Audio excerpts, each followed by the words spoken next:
Igbo, unasalachi. Okay, lewa Ndi Igbo. Can you slow down? Nzewihe.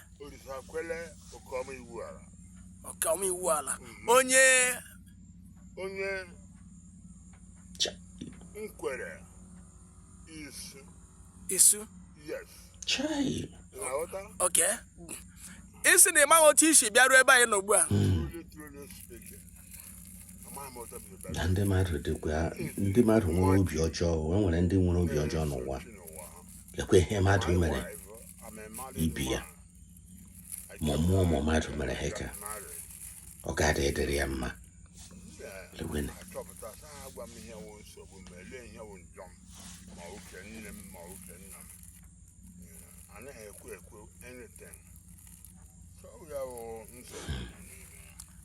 Oh, whatever you know. You were in overseas. United States of America. Oh my God! So you came back. I came back from America. I saw Ogaham. These people saw Ogaham.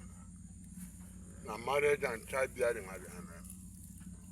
Believe it or not. Obukwangini bu obumam ohenne mmete ohenne mmete. You know. I ekwa azabi jowa.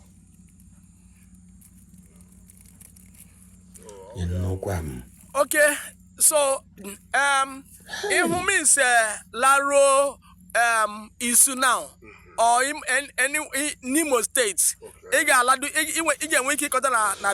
That's right. Or please, the public, I am making a video of this man. I met him restless on the way, hunger. That is, he cannot stand up as he's standing here. He's very weak, and he's complaining that some people bundled him. So all the way from Isu, is it in the local government? Okay, in Isu local government. Yes, local government. But in the village proper, okay.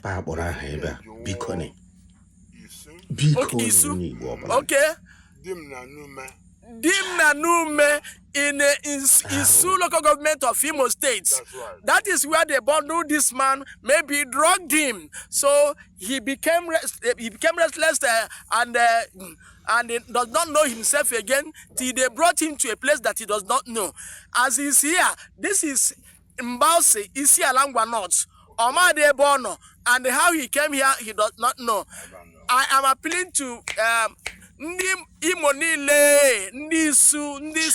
you are in Abia State, please, if you see this video, share it, and any help you can render to this man to get back to his destination.